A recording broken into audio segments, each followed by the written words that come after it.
president's summon of the Chinese ambassador, sidestepping the typical DFA diplomatic protocol, elevates the maritime dispute to the level of a national security concern, urging Ambassador Jing Huan for a complete stop on such violent clashes.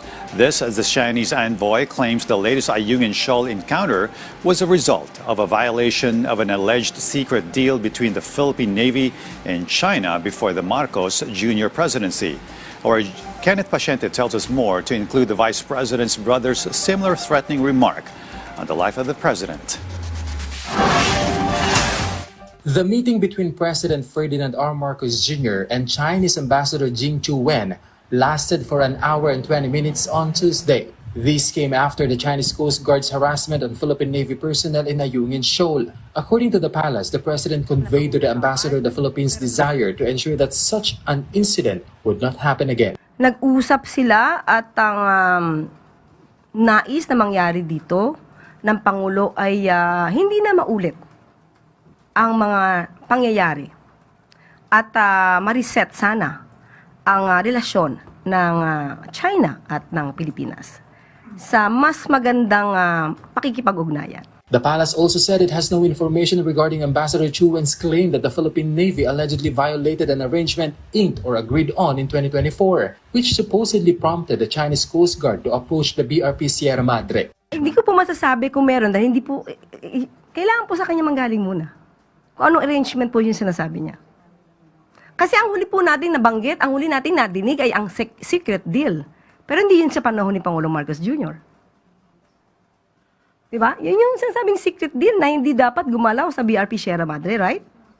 Pero hindi yun deal with President Marcos Jr. The palace did not disclose further details of the meeting but said the outcome of the talks was positive. It also stressed that the president remains confident that China will adhere to existing policies. But we are always be in good faith. We should always act in good faith. We should always have in mind that we are dealing with people who will also be in good faith. Mahirap makipag-deal kapag ang kausap mo, iniisip mo agad magsisinungaling. So, dapat nating isipin, nakikipag-usap tayo, nakikipag-negotiate tayo, na yung taong kausap natin ay also in good faith. But how does this differ from the statements made by Defense Secretary Gilberto Teodoro, who has openly said that China cannot be trusted? Nung sinabi nila na kanila daw itong area na to, which is opposite to the arbitral ruling, ano magiging reaksyon ni Secretary Gibo? Siyempre iba.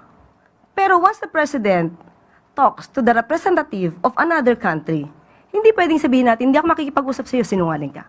So magkaiba yung sitwasyon. Hindi natin pwedeng pagsamahin. Hindi sila magkapareho. Iba ang estado ng Pangulo, iba ang estado ng Defense Secretary. On the resumption of the impeachment trial against Vice President Sara Duterte, the palace said the president will simply follow the legal processes should his permission be sought to open the BIR box containing the vice president's tax and bank records. The palace also said the president is aware of Davao City Mayor Baste Duterte's statement wishing for or seeking for the president's head. According to Malacanang, such remarks are nothing new, adding it is the obligation of law enforcement agencies to ensure the president's protection. Following disclosures during the impeachment trial that some active uniformed personnel were allegedly among the persons of interest in the alleged assassination plot against the president, the first lady, and the former House Speaker, the palace was asked whether a loyalty check is necessary. Yung tiwala ng Pangulo ay nandun pa rin po sa ating mga kasundaluhan. Yung mga balak na tumiwalag para proteksyonan, ipaglaban ang interes ng isang tao, laban sa batas, laban sa konstitusyon, dapat tong malaman kung sino-sino. Sa ngayon po kasi ay alam ng Pangulo kung sino ang mga kailangan mapagtiwalaan. Hindi po ngayon nagkakaroon ng loyalty check. Nasa security na po yan at nasa pamumuno na po yan ng kasundaluhan. Kenneth Paciente for the Nation.